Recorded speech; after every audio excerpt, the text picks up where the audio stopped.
और अधिक सत्संग सुनने के लिए हमारे चैनल को सब्सक्राइब करें तथा घंटी जैसे बटन को भी दबाएं और ऑल का ऑप्शन चुनें। साथ साथ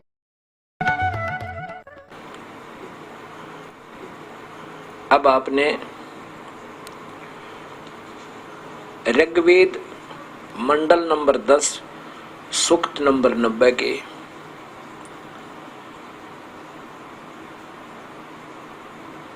मंत्र अर्थात श्लोक नंबर 1, 2 और 3 लगातार देखे और सुने। प्रथम में है कि वो काल भगवान वो अपने सभी सारे के सारे लोक को और एक वृत्त आकार में रोक के और उससे भी न्यारा बैठा है वृत्तवा, जैसा कि आपने चित्र देखा। फिर दूसरे श्लोक में बताया कि जो उत्पन्न हो चुका है, जो उत्पन्न होने वाला है और जो वर्तमान में है वह सब पुरुष ही है, वो सब काल पुरुष का ही है। वो पुरुष ही है, वो तो पूर्ण परमात्मा है जो सब कुछ करेगा, जो कुछ भी है। और जो दूसरा जो भगवान है उत है अमृत स्व, अमृत तवस्य।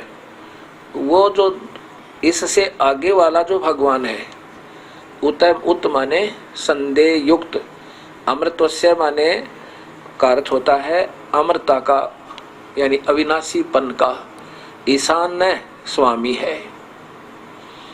वो तो संदेह युक्त अविनाशी है जो सेकंड नंबर अक्षर पुरुष। वो क्षर पुरुष है पहले वाला बताया, विराट, हजार भुजाओं, हजार आंखों वाला, हजार पैरों वाला, सहस्रा शीर्षा सहस्रा अक्षा। और उससे दूसरे नंबर कहा कि ये भी संदेह युक्त है, संदेह युक्त है, अमृत देने वाला है, पूर्ण नहीं है। फिर तीसरे श्लोक में बताया है इतनी इस पुरुष की जगत आदि विभूति है, इस अक्षर पुरुष की भी इतना ही व्योत है, इतनी ही समर्थता है, पूरी नहीं है। आगे बताया कि वह परमेश्वर तो इससे भी बड़ा है, वह पूर्ण परमात्मा तो इससे भी बड़ा है। फिर देख लीजिए, ये प्रथम श्लोक है सूक्त नंबर 90 का, सूक्त मंडल नंबर 10 का सूक्त नंबर 90 का। ये प्रथम श्लोक आपने देखा था, सहस्रा शीर्षा पुरुष है, सहस्रा शीर्षा परमेश्वर, ये ब्रह्म था है यहाँ पर, ब्रह्म यानी परमात्मा, ये हजार भुजाओं वाला, हजारों आँखों वाला।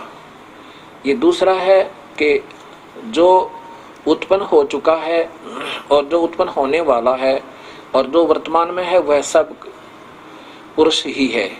उत है अमृत स्व, अब पहले हो चुका है, आगे भी जो होगा यानी सेकंड नंबर पर ये आ चुका है परमात्मा। इनका अपने हिसाब से टीका जो सही ढंग से इसका सरलार्थ निष्पक्ष भाव से होगा, फिर देखना कितना स्पष्ट होगा। और वो उत है अमृत तवस्य यानी संदेह युक्त अमृता यानी मोक्ष का, ईशान्य माने स्वामी है, ईशान्य स्वामी है। और जो अन प्रकृति से बढ़ता है, क्योंकि ये भी प्रकृति से बढ़ता है, अन प्रकृति से बढ़ता उसका भी स्वामी है। यानी काल जो है प्रकृति से अपनी शेरा वाली से सृष्टि उत्पन्न करता है, वो ये जो अक्षर पुरुष है उससे बड़ा है, उसका स्वामी है। अब आगे देखो तीसरे श्लोक में, इतनी इस पुरुष की जगत आदि विभूतियां हैं और वह परमेश्वर तो इससे भी बड़ा है। इन्हीं के शब्दों में, वह परमेश्वर तो इससे भी बड़ा है। विश्व आदि उसके 3 पाद हैं, अर्थात ये उसके अंग हैं जो ऊपर के और नीचे के, नीचे का अलग नासवान पाद है, अंग है नीचे वाले जितने भी हैं तो उसी के। अब देखो ये तीनों में 3 परमात्मा सिद्ध हो गए, वो तो इससे भी बड़ा है। और अब देखिए इसी में श्लोक नंबर मंडल नंबर 10 का और सूक्त नंबर 90 का, इसमें 16 श्लोक है। अब नीचे वाला देखिएगा, ये सप्त, ये त्रिसप्त और ये सप्त। इसमें देखना त्रिसप्त का अर्थ, ये सप्त और त्रिसप्त, 7 शंख ब्रह्मांड और त्रिसप्त माने 21 ब्रह्मांड। इन्होंने विचारों ने जैसा भी ज्ञान था अपने हिसाब से करने की चेष्टा की है। ये देखो, ये त्रिसप्त का अर्थ 21, सप्त का अर्थ है 7। अब इसका ये यहाँ क्या है, ये देखिए संस्कृत देखना, देवा यत यगम तनवाना अबंधन, अबंधन, अबंधन का अर्थ होता है इस काल के लोक ते छुटवाता है, इसके बंधन ते छुटवाता है। पुरुषम परमात्मा पुसुम, इस काल के लोक में पशु बने हुए, बलि के बकरे बने हुए इस जीवात्मा को ये पूर्ण परमात्मा छुटवाता, अबंधन करता, उसके तने हुए ताना माने तनवाना माने उस फैलाए हुए जाल के 21 ब्रह्मांड में और 7 शंख ब्रह्मांड में से ये पूर्ण परमात्मा अबंधन करता है, अबंधन। अब जैसे अब इनको जितना ज्ञान है उतने हिसाब से करीब, जैसे कोई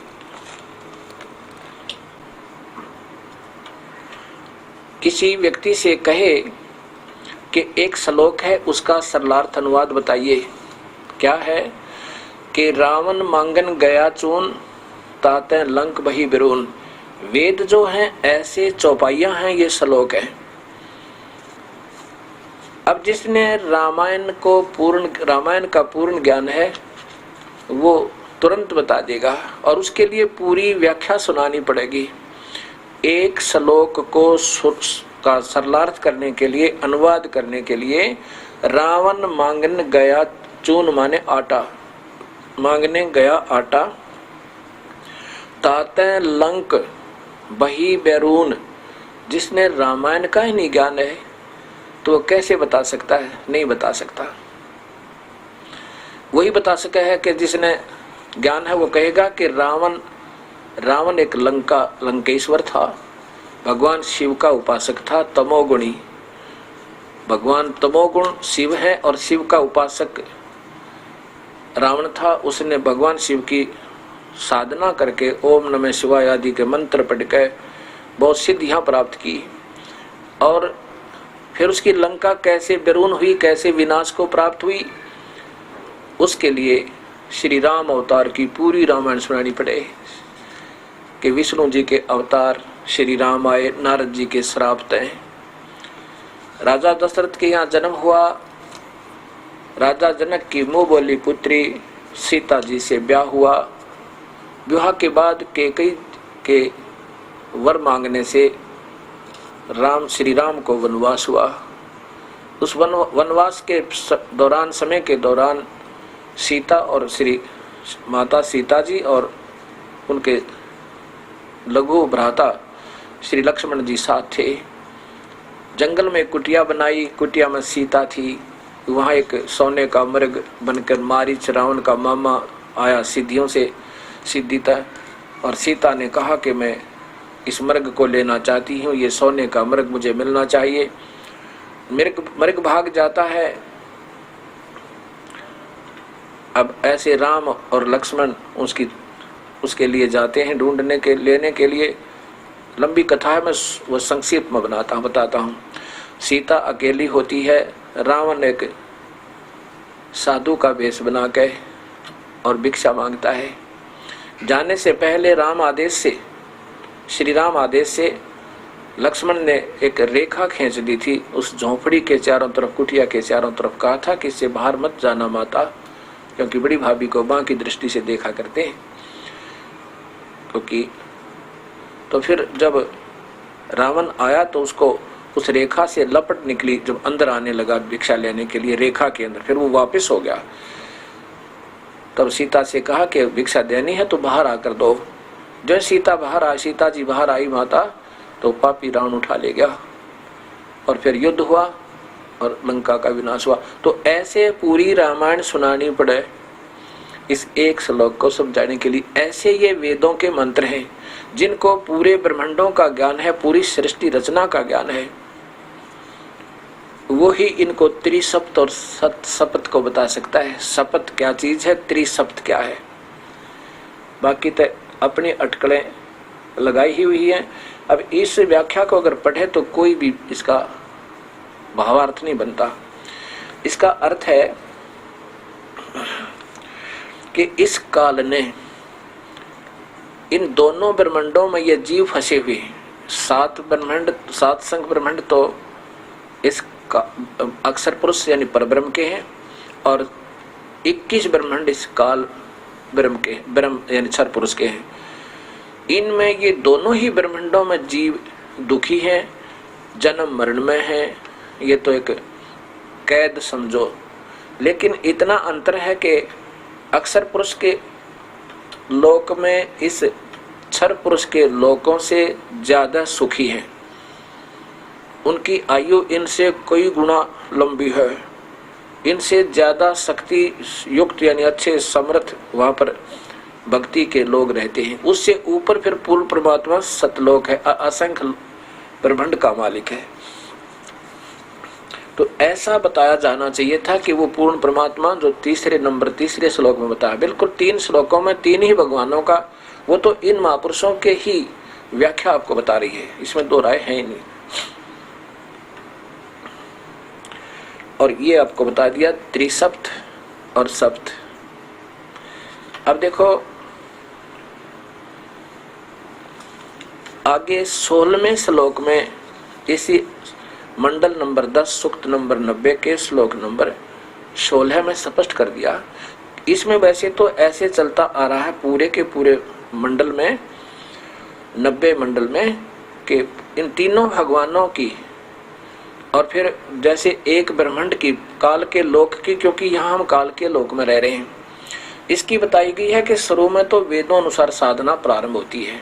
वेद एक सत्य शास्त्र है। उसके बाद फिर ये उन ऋषियों के पुत्र आने वाले वंशज मनमुखी शास्त्र बना लेते, उपनिषद वगैरह, ये मान्य नहीं है।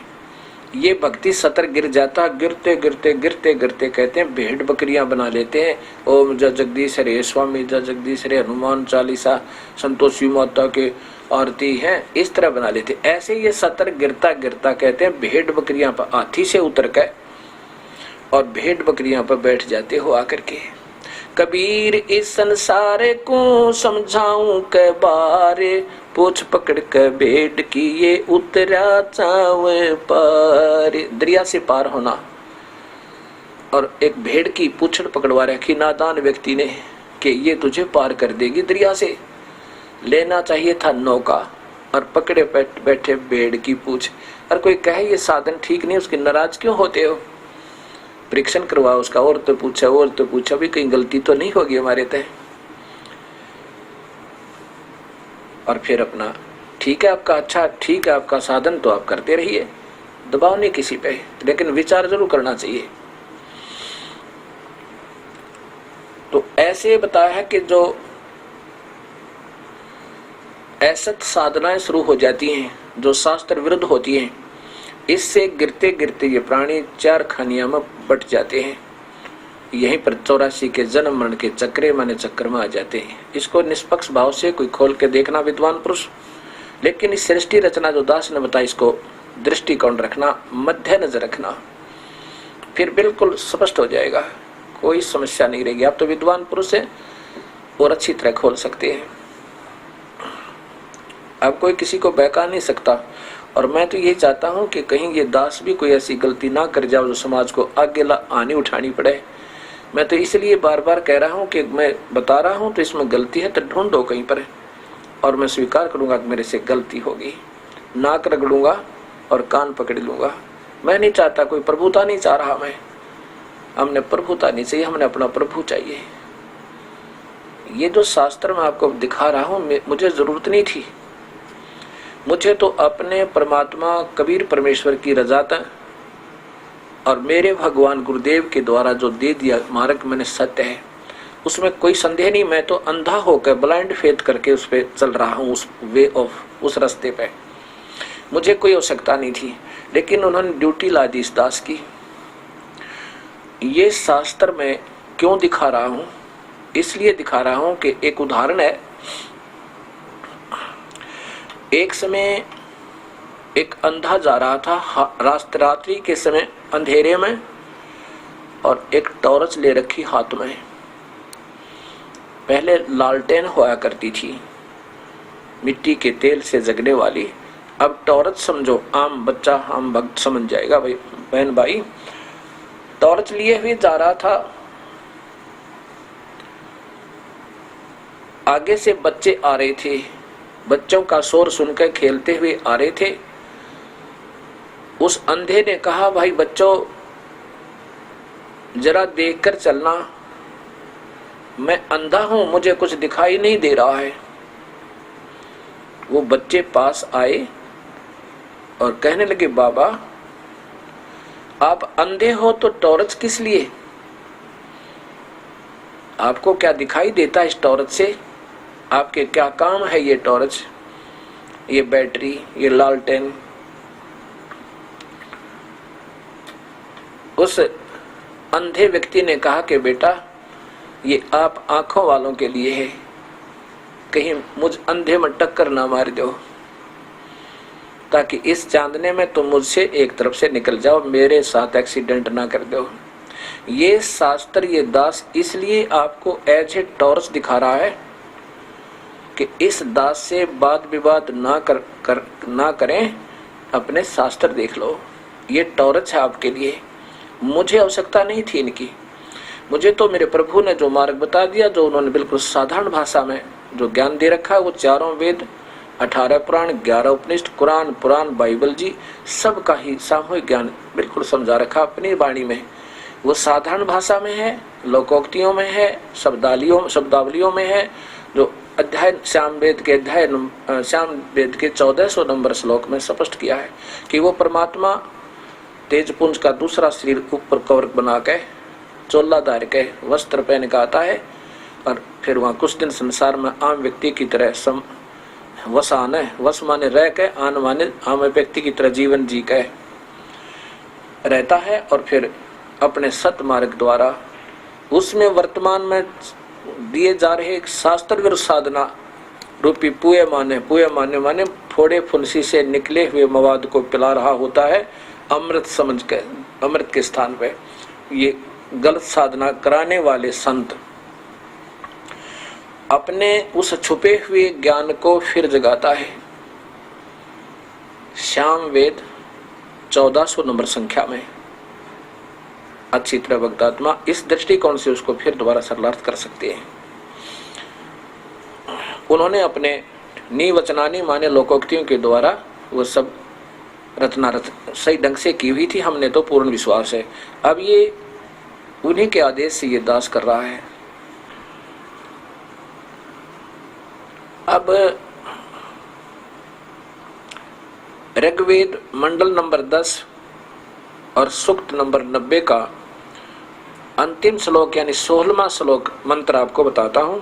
इसका वास्तव में ऐसे होता है कि जो शास्त्र अनुकूल साधना त्याग के अपने मनमुखी शास्त्र बना के फिर उनके आधार पर आने वाले उनके अनुयायी उसी शास्त्र पर आरूढ़ होकर वो तो अपनी भक्ति व्यर्थ कर देते हैं। सीधा सा अर्थ ये है। अब जैसे ये अपने अपने हिसाब से, जैसे सत्यार्थ प्रकाश महर्षि दयानंद जी की अपनी सोच है, ये संपूर्ण नहीं है। इसमें जो लिखा है, जहाँ तक उनकी टिप्पणियां सही हैं वो सही हैं, लेकिन पूर्ण नहीं है। ऐसे ही जैसे योगीराज हंस जी ने अपना एक हंस योग प्रकाश बना दिया, ये भी पूर्ण नहीं है। ये ऐसे लिखा है, इस पूरे मंडल में यही वर्णन दिया है कि वो उन महापुरुषों के अनुयायी, उनके वंशज, जो महर्षियों के जहाँ से सत्य भक्ति प्रारंभ हुई थी ब्रह्म की, यानी वेदों अनुसार, जैसे गीता जी के 17वें अध्याय का श्लोक नंबर 23 में लिखा है कि ओम तत्सत इति ब्रह्मणे त्रिविध समर्थ है, इति निर्देश है, त्रिविध समर्थ है। और फिर ये सृष्टि के प्रारंभ में, जब ये सृष्टि प्रारंभ हुई थी, उस समय ब्राह्मण लोग, विद्वान पुरुष ऐसे ही वो भक्ति करते थे। फिर ये गीता जी में कहा कि अर्जुन, ये ज्ञान बीच में मैंने सूर्य से सुना था, ब्रह्म कह रहा है, उसने अपने पुत्र थे, उसने अपने पुत्र थे, फिर वो गुप्त हो गया, यानी फिर मनमुखी साधना उपनिषद बन गए। फिर कहता अब मैं तुझे फिर बता रहा हूँ उसी सही शास्त्र को, वेदों का सत्य ज्ञान। इससे ये भी सिद्ध होता है कि बीच में वेद भी लुप्त हो गए होंगे, तभी तो महर्षि वेद व्यास जी ने दोबारा इनकी रचना की गई। तो ऐसा ही कि ये फिर से धीरे धीरे वो शास्त्र और साधना से इतना नम्र सत्र पर आ जाते हैं, ये उस समय फिर परमेश्वर कृपा करते हैं, उनको फिर सत भक्ति पर लाते हैं। तो ऐसे जो सत भक्ति नहीं करते वो तो नरक में चले जाते हैं, 84 लाख योनियों में चले जाते हैं, इसमें ऐसा प्रमाण है। और जो शास्त्र अनुकूल साधना करते हैं, जो पूर्ण परमात्मा के बताए हुए मार्ग पे, वो भक्तात्मा, वो देवा माने वो भक्तात्मा, और सत भक्ति करने से भक्ति से नाम के कमाईते उनमें शक्ति आ जाती है, वो भक्ति के धनी हो जाते हैं और उस कमाई के आधार पर उस स्थान पर चले जाते हैं जहाँ पहले की सृष्टि वाले लोग भक्तात्मा रहते हैं। यानी जो सतलोक सबसे पहले रचा गया था, वहाँ जो प्राणी रहते हैं वहाँ चले जाते हैं। फिर ये वापस, अब इनके द्वारा भी आपको थोड़ी थोड़ी झलक मिलेगी, क्योंकि ये सही ज्ञान ना होने से विचलित हो गए। नहीं तो ये विद्वान पुरुष थे, ये तो इतना छान जाते, दूध और पानी कमाल कर देते हैं। लेकिन जब ज्ञान ही नहीं, सटोरी का ही नहीं पता, तो ये करेंगे कैसे, कैसे सरलार्थ कर सकते हैं।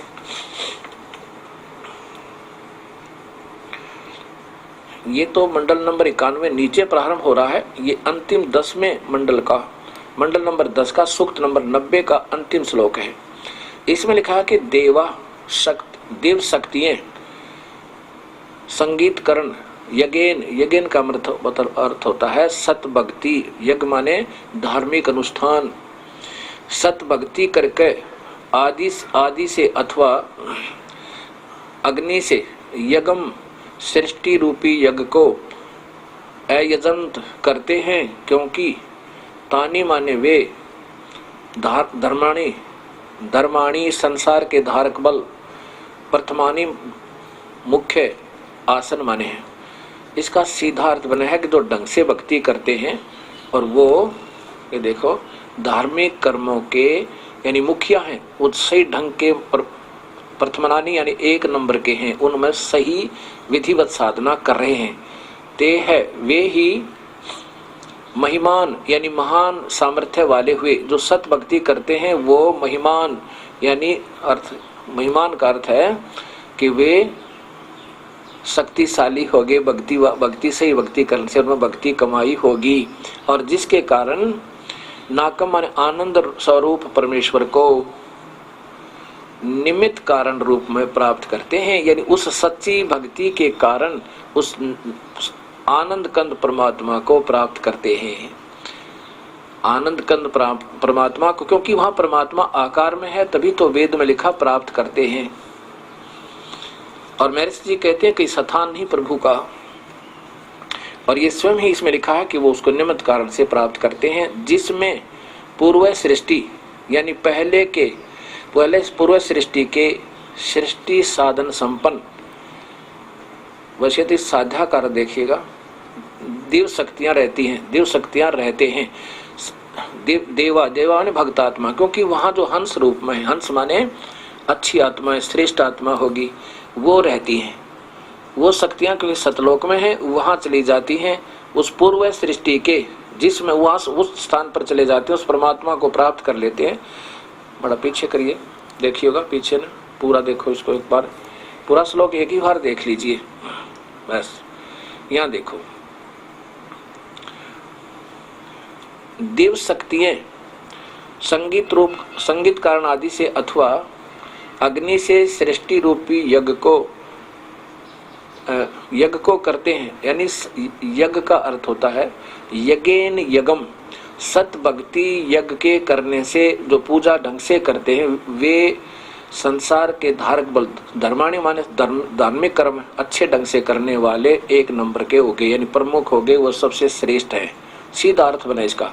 और वे ही महान सामर्थ्य वाले हुए, यानी उन जो सही भक्ति करेंगे उनमें नाम की कमाई बढ़ेगी, जो गलत नाम जाप करेंगे वो जीरो हो जाएंगे, वो तो भक्ति रहित हो जाएंगे।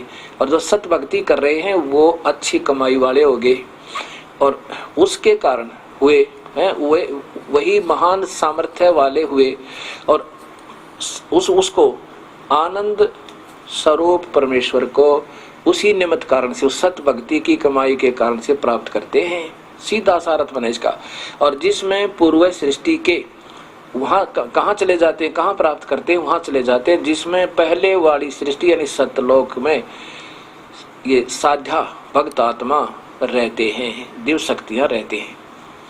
पता इसमें दो बात है नहीं। अब फिर देखिएगा ये सत्यार्थ प्रकाश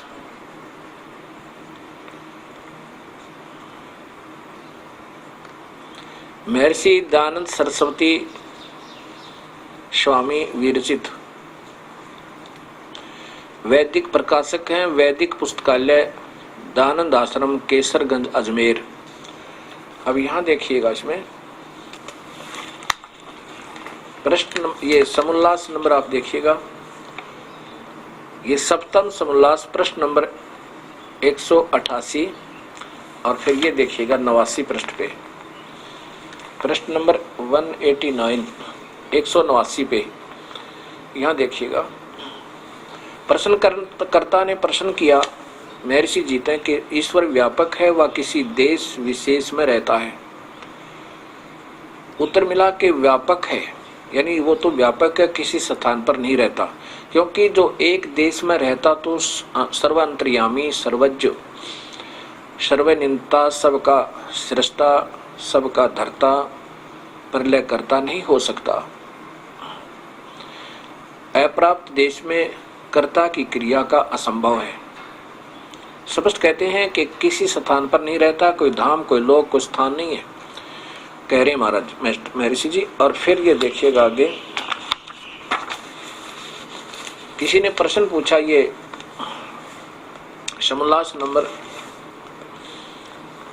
सत्यार्थ प्रकाश समोल्लास सप्तम समोल्लास प्रश्न नंबर 200 पे नीचे देखिएगा।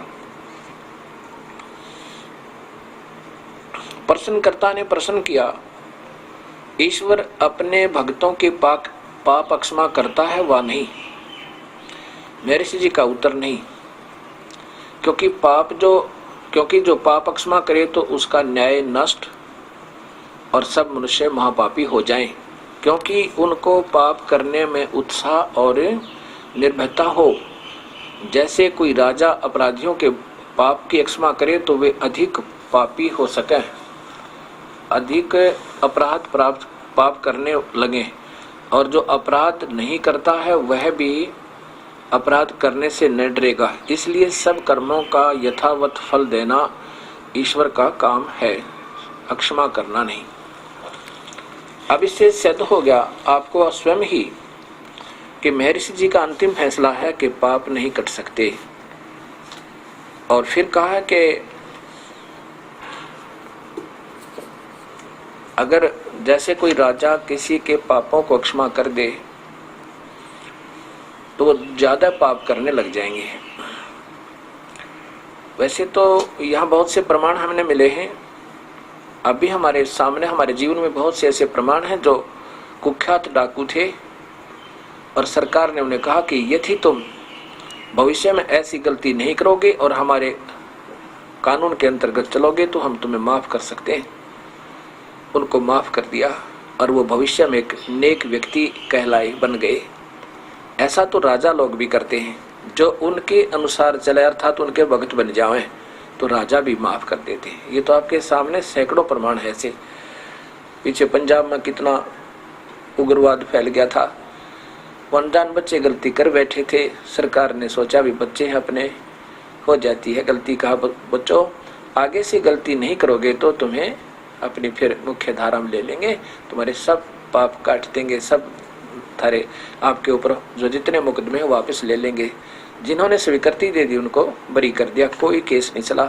ये आज भी प्रमाण है। और महर्षि जी स्वयं ये यजुर्वेद बता रहा है अब ये मेरी मजबूरी होगी ये शास्त्र दिखाना, द्वेष ना समझना। 5वें यजुर्वेद के 5वें अध्याय का 32वां श्लोक में दोनों ही समस्या हल होती है। परमात्मा रहता है, कहाँ रहता है, और वो पाप भी काट देता है। सर्वदेशिक सभा, सर्वदेशिक आर्य प्रतिनिधि सभा ये का प्रकाशन है, और ये कहाँ से प्रकाशित है ये आपको दिखाते हैं।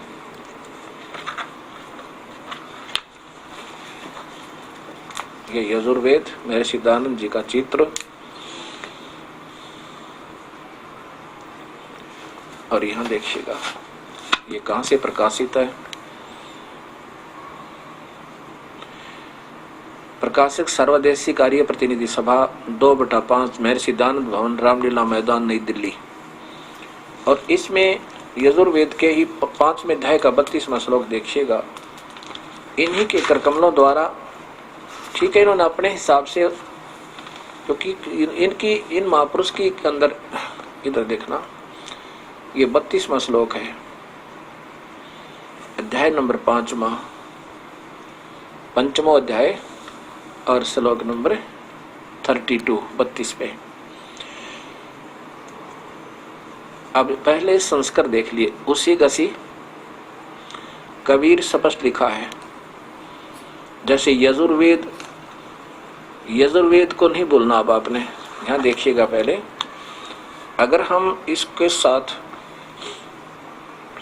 अब इसको यजुर्वेद बोला जाता है, किसी से पूछना, ये रे अगर यहाँ पर हलंत लगा देंगे तो भी ये पुस्तक ही रहेगी, ये मिथ्या नहीं हो सकती।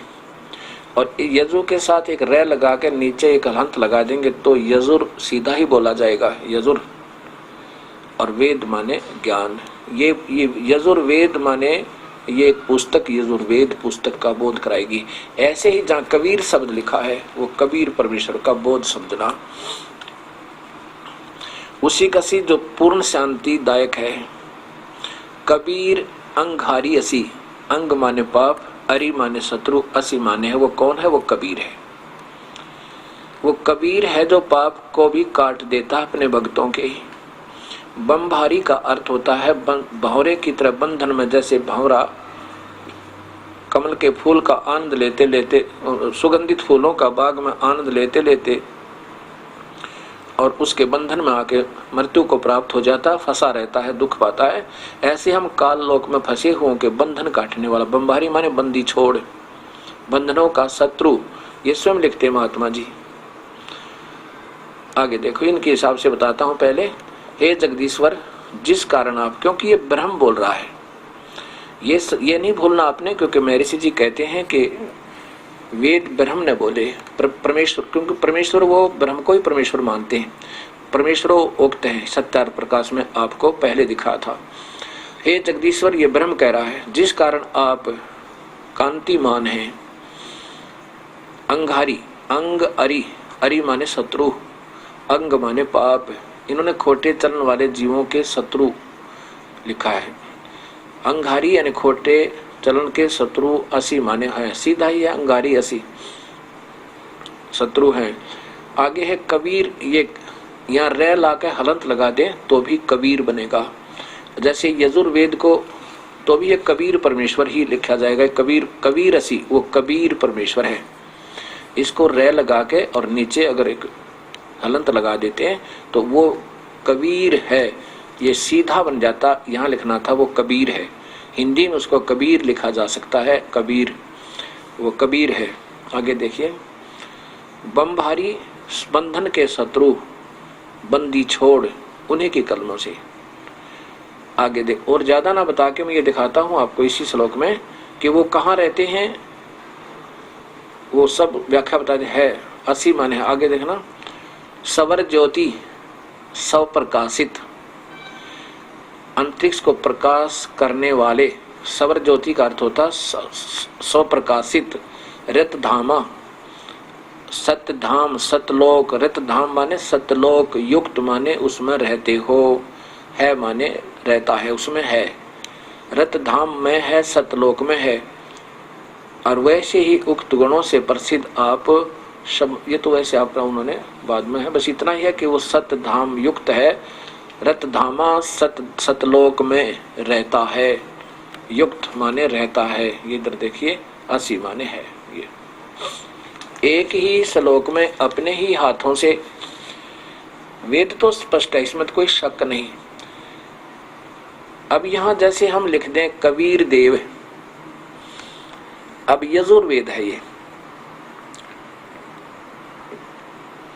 अब मान ले इसका अलग से संधि छेद कर भी दें और यजुर्वेद लिखा है नहीं, इसकी महिमा गावा यजुर्वेद की कि एक बहुत अच्छा यज्ञ सतुतियों की ऋचाओं का बहुत नेक कोई है, जिसमें बहुत अच्छी यजुर्वेद का की महिमा गावे कि जिसमें यज्ञ सतुतियों की ऋचाएं हैं, बहुत प्यारे हवन आदि करने के मंत्र हैं, बहुत ही निर्मल ज्ञान है, न्यारी न्यारी व्याख्या है, बहुत सबके पढ़ने और पढ़ाने योग्य है, पठन पाठन के लिए होता है। वो है क्या, ये लिखे नहीं, ये नहीं लिखे वो यजुर्वेद है। और जहाँ यजुर्वेद लिखा हो कि वो यजुर्वेद है जिसमें ये सब गुण बताए, उसको कहते वो यजुर्वेद। जहाँ लिखा हो वो कहते यज्ञ ऋचाओं का ज्ञान। और फिर वो पूछे वो कहाँ है, वो जो ज्ञान कहाँ है, वो कहे वो तो है ही नहीं, वो तो निराकार है, वो तो दिखाई नहीं देता, वो तो बस समझने और सुनने का ही है। उसमें हमने ये लिखना पड़ेगा कि वो यजुर्वेद है,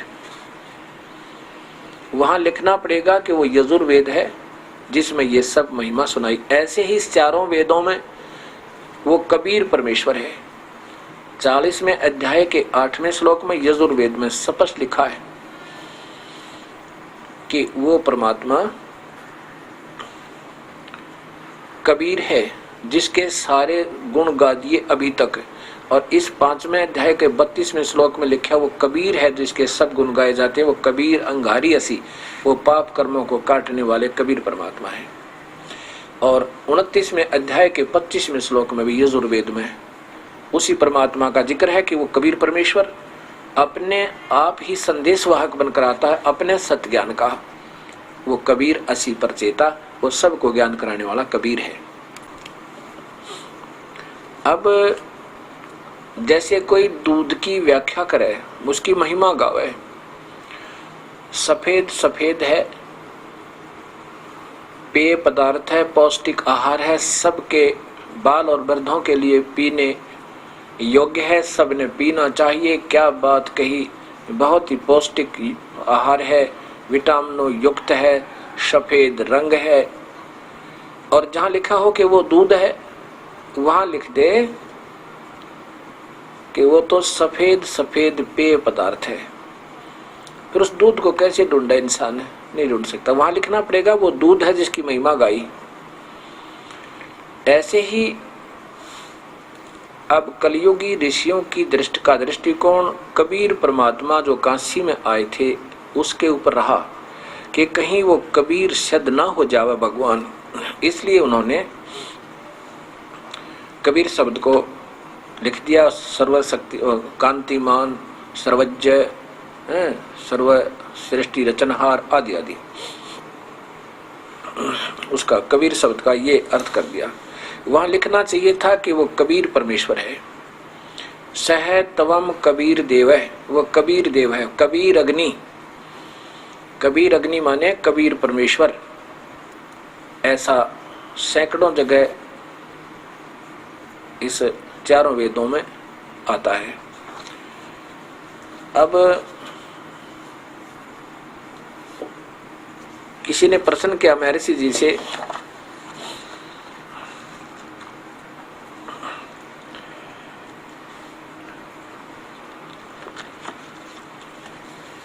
कि परमात्मा आकार है या निराकार, उसका जिक्र चल रहा है और वो पाप काट सकता है नहीं काट सकता, वो आपने सुन लिया। अभी इसी में देखिएगा, ये वही सत्यार प्रकाश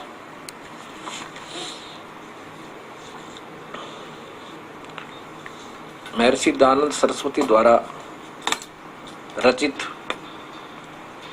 और वैदिक पुस्तकालय अजमेर दान आश्रम केसरगंज अजमेर द्वारा प्रकाशित है।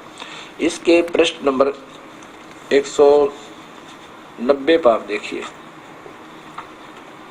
190 पे आप देखो, इसमें किसी ने प्रश्न किया,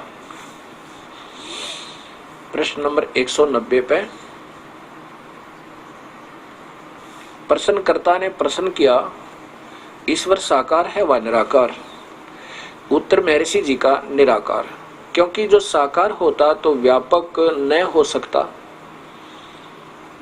और जब व्यापक न होता तो सर्वादि गुणों भी न हो सकते, क्योंकि परिमित वस्तु में गुण कर्म स्वभाव और परिमित रहते हैं तथा शीतोष्ण क्षुधा तृषा और रोग दोष छेदन भेदन आदि से रहित नहीं हो सकता।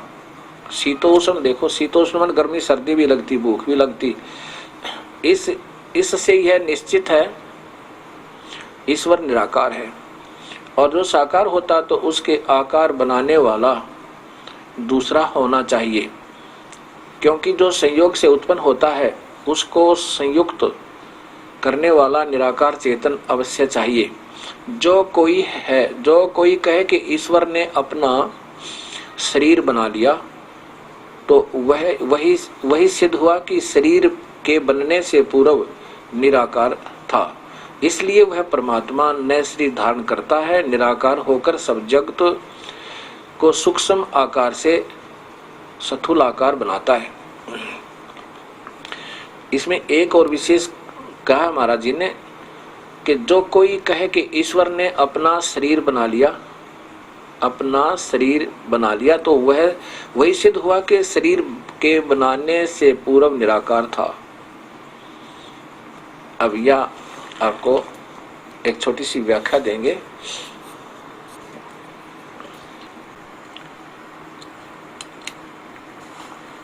महर्षि जी का मानना है कि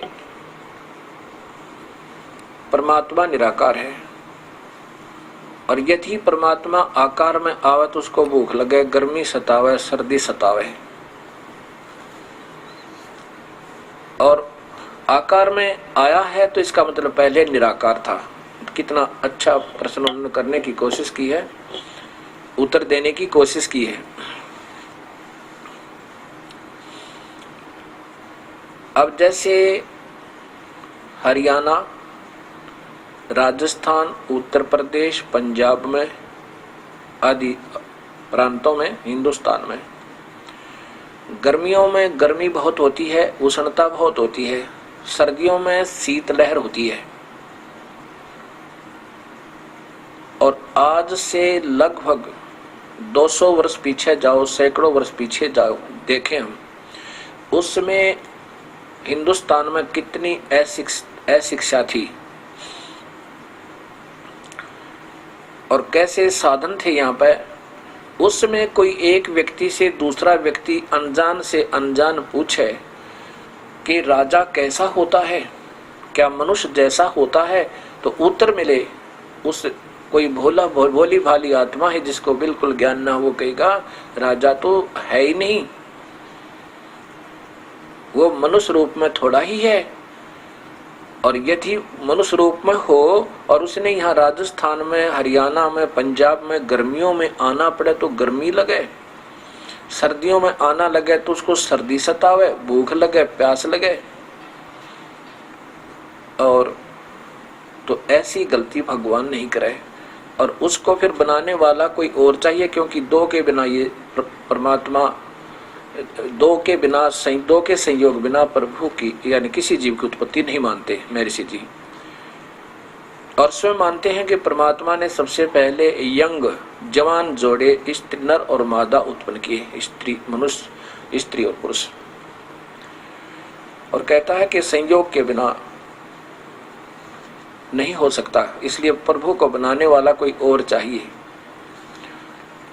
वो परमात्मा जब इतनी बड़ी कला कर सके है तो उसने अपनी लीला, अपनी कला, अपने को सूक्ष्म बना लेना और उसको आकार बना लेना, निराकार दिखाना, यानी ना दिखे ऐसा कर लेना, प्रत्यक्ष हो जाना, उसके बच्चों का बाएं हाथ का खेल उनके लिए। अब जैसे राजा राजस्थान में आवेगा, उसको हमारे की तरह हमने रिक्शा में बैठ कर गर्मी लगे, साइकिल चलाना पड़े, कितना कष्ट उठाना पड़े, मजदूरी करनी पड़े, राजा को ये सब नहीं करनी पड़ेंगी। और जब वो आएगा एयर कंडीशन कार उसके साथ होगी और खाने और पीने की व्यवस्था उसके आगे से आगे होगी, उसको कोई कष्ट नहीं होगा। ऐसे ही परमात्मा, वैसे तो परमात्मा को कोई कष्ट हो ही नहीं सकता, चाहे वो शरीर में आवे चाहे बिना शरीर आवे। इतनी शक्ति प्रभु में होती है, इतनी नहीं है तो फिर वो प्रभु कैसे कह सकते हैं उनको।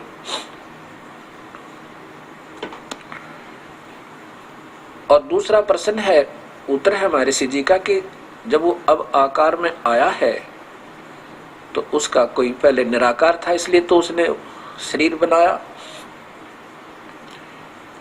ये स्थूल शरीर है, ये ओवर कोट है, एक अंदर शरीर और है।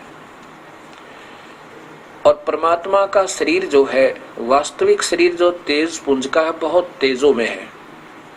उस तेजों में शरीर के ऊपर एक और वस्त्र पहन के थोड़े तेज वाला,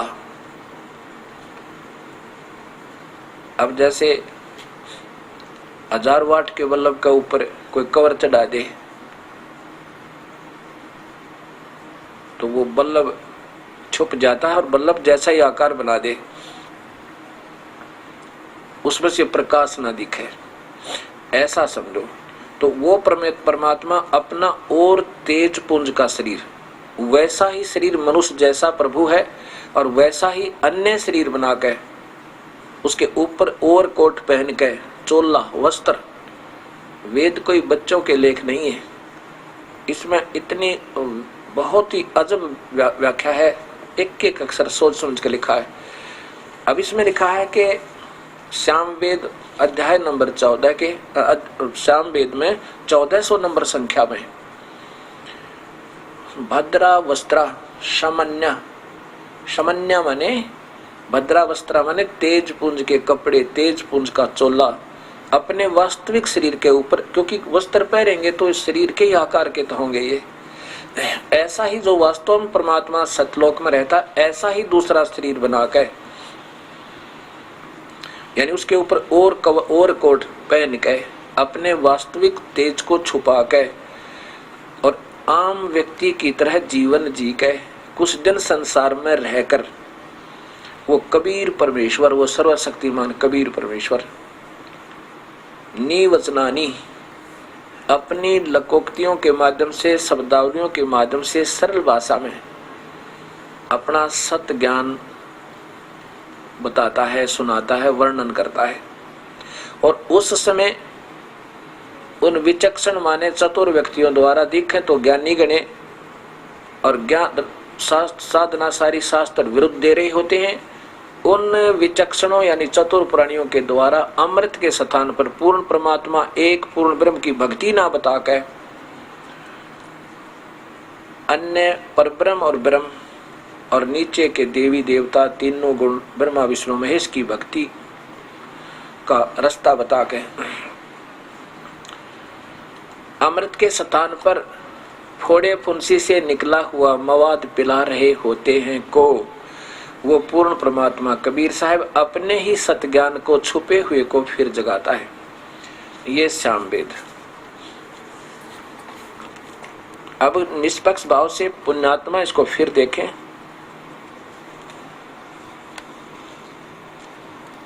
ये देखिएगा, श्यामवेद वही सर्व देशिक प्रतिनिधि सभा का प्रकाशन, और ये कहाँ से प्रकाशित है ये देखिएगा। सामवेद भाषाभ्यास है, स्वर्गीय पंडित तुलसी राम स्वामी कृत, और प्रकाशक हैं सार्वदेशिक आर्य प्रतिनिधि सभा 3/5 महर्षि दानंद भवन, आसफ अली रोड, नई दिल्ली, इतना दूरभाष। इसमें 1400 नंबर संख्या। श्यामवेद में एक विशेषता है कि इसमें संख्या नंबर सीधा लिखा है, कोई विचलित हो ही नहीं सकता। ये देखो, ये 1400 नंबर है। भद्रा वस्त्रा, ये कबीर महान कबीर नीवचनानी संसन। ये देखो, भद्रा वस्त्रा, तेज पुंज का चोला धारण करके, उस थोड़े तेज वाला मनुष्य जैसा, सामान्य उसी के समान दूसरा रूप बना के, वस आने, वस माने रह के, आने माने जीवन जी का व्यक्ति की तरह जीवन दिखा के रहता है। महान कबीर, वो सर्वशक्तिमान कबीर परमेश्वर, नीवचनानी संसन, नीवचनानी अपने लोकोक्तियों शब्दावलियों के माध्यम से सत्य ज्ञान संसन यानी वर्णन करता है। आवत्स पूयमान चमवो पूयमान है विचक्षणो, होय होय, विचक्षण माने चतुर प्राणियों ने अपने सारे शास्त्र विरुद्ध वचनों के द्वारा, पूयमाने का अर्थ होता है फोड़े फुंसी से निकला हुआ मवाद, अमृत के स्थान पर वो मवाद, चमवो माने यानी श्रद्धा के साथ आचमन करा रहे होते हैं, इसको उनको खत्म करके जागृव देव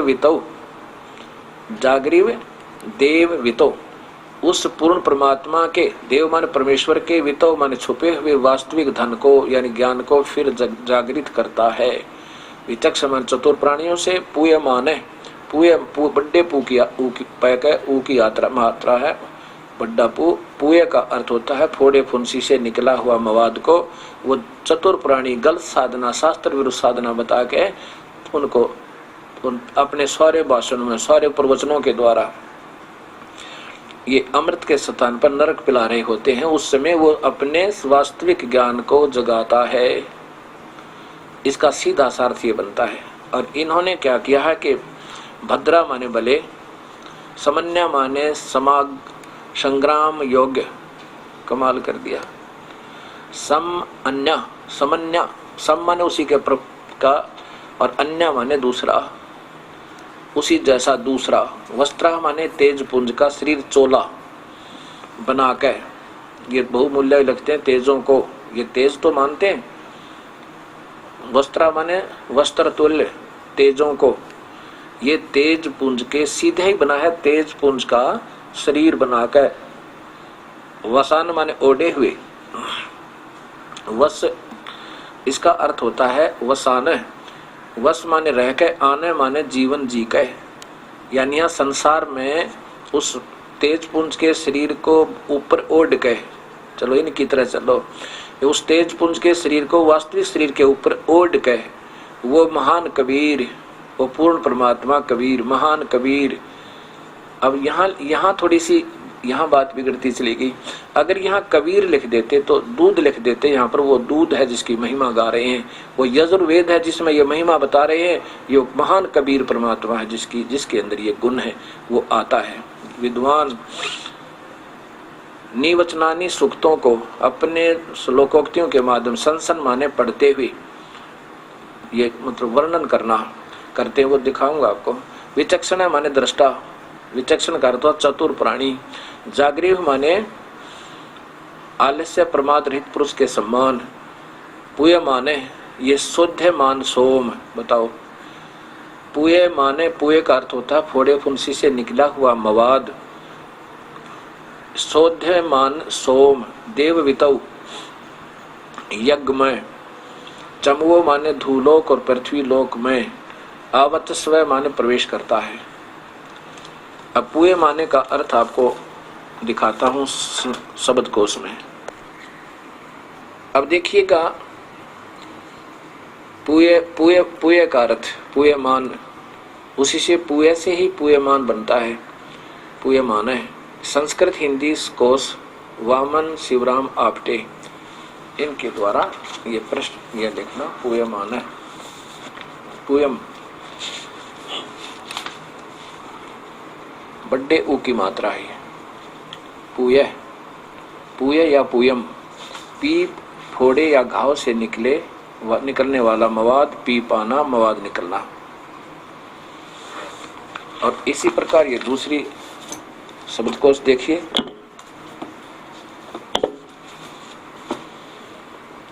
भाषा शब्दकोश।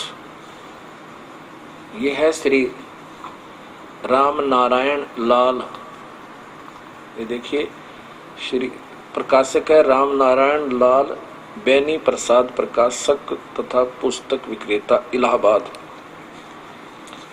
ऐसे ऐसे कई है हमारे पास, लेकिन हम एक ही दिखाने की चेष्टा करते हैं, एक दो, और देख सकता है समाज कोई ऐसी दिक्कत नहीं, हमने कोई किसी द्वेष नहीं। हम चाहते हैं कि अब भी फिर बात समझ में आ जाओ तो अच्छा ही है। यहाँ देखिएगा, इधर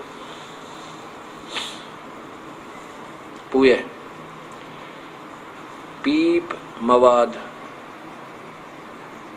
इसका दूसरा अक्षर ही नहीं बनता। अब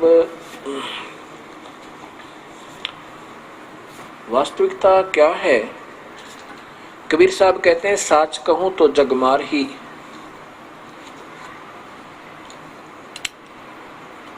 साच कहूं जगमार ही, और झूठ कही ना जाई हो, और साच न पूरा पावते ये झूठे जगपति आई हो।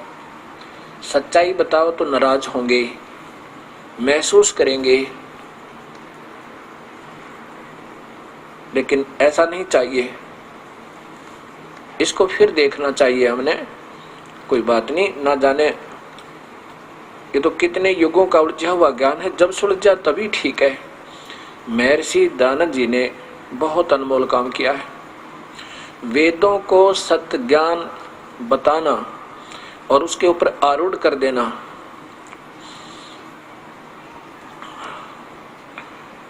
ये भी एक महान कार्य था उनका।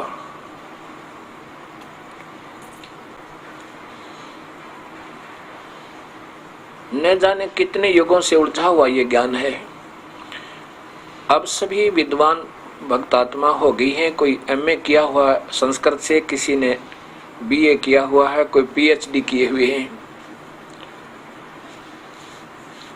अब जो दास बता रहा है, इसके आधार पर, इस कबीर साहब की द्वारा बताएगी सृष्टि रचना पर वेदों को फिर तलाश करो। मैं प्रभु का भूखा हूं, प्रभुता का नहीं। मैं तो दास हूं आपका। इस ज्ञान को समझाने में हो सकता है कोई ऐसा भी शब्द दास से उक्त हो या गो कहा गया हो कि जो आपको अभद्र लगा हो, उसके लिए क्षमा चाहूंगा। अब डॉक्टर का कोई शौक नहीं हुआ करता कि मवाद में हाथ देवे, उसका फर्ज होता है। अब कोई निंदा समझे तो उनकी अपनी मौज है, लेकिन निंदा नहीं है। और ऐसे यदि अब समय पर ऑपरेशन नहीं हुआ इस ज्ञान मार्ग का, तो ये बहुत भयंकर रूप धारण कर जाएगा। अभी कितना सतर गिर गया है कि इंसान को इंसान प्यार नहीं देता। बहन भाई के अंदर कितना लालच बढ़ गया। एक राजा दूसरे राजा को मारने को तैयार हो रहा है। ऐसे समय में हमने भक्ति मार्ग पर फिर आना होगा और प्रभु कृपा करेंगे तभी ये बात बनेगी। अब प्रभु कृपा कर रहे हैं, इसको कोई अपना प्रेस्टीज इशू, अपने महिमा का प्रश्न ना बनावे। इनको फिर देखे। मेरा यही प्रार्थना आप सभी से कि एक बार इन शास्त्रों को फिर देखो, और दास से कोई गलती होगी हो तो फिर क्षमा याचना करता हूं, बार बार करता रहूंगा। और देखकर इसको फिर समाज को बताओ। अगर मैंने कोई गलत कह दिया हो तो फिर आप कहो, और मैं सारे समाज के सामने हाथ जोड़ कर क्षमा मांगूंगा। अभी तो कुछ नहीं बिगड़ा है। ये तो आने वाले समय में अगर मैं गलत मार्गदर्शन कर जाऊं तो मैं पापी बनूं, दुष्ट आत्मा हो जाऊं। ऐसे अनमोल जीवन बर्बाद करने का इस मानुष जीवन को मैं ये दोष अपने सिर पर नहीं लेना चाहता। इसलिए बार बार आपके शास्त्र दिखा रहा हूं, क्योंकि ये आप घी है। ये समाज, भक्त समाज एक घी है। इसको इन वचनों के द्वारा गर्म किया जा रहा है, और ये गर्म होगा तो इसमें संशय जो आए हैं वो उत्पन्न होंगे, और फिर उनका निवारण होगा और ये शुद्ध हो जाएगा। मेरा सिर्फ ये उद्देश्य है। ना तो मैं प्रभुता का भूखा, ना मुझे शिष्यों की फौज चाहिए। अगर इस दास से उपदेश लेना है, सारे ज्ञान को समझ कर सहर्ष हर्ष आ जाइए, हमारे बच्चों के तुल्य हो गए। बीड़ी शराब मांस तम्बाकू कभी पीना नहीं, पिलाना, आन उपासना नहीं करनी, जो दास बताओ ऐसे ही करना। 5 यज्ञ करनी होंगी, 3 सतिथि में नाम मिलेगा। नाम तीनों बार आपने आश्रम में आके ही लेना होगा। हम जैसे परमात्मा अपने पेट भरने के लिए ना जाने देश और विदेश में कहाँ चले जाते हैं। एक राशन कार्ड पर राशन लेने के लिए जब खड़े होते हैं 3-3 घंटे लाइन लग जाती है, और ना जाने कहाँ के कहाँ जाना पड़ जाता है प्रभु के लिए। यदि हम इतना भी समय नहीं रखेंगे तो फिर प्रभु प्रसन्न नहीं होगा। ये मनुष्य जीवन बार बार नहीं मिलता।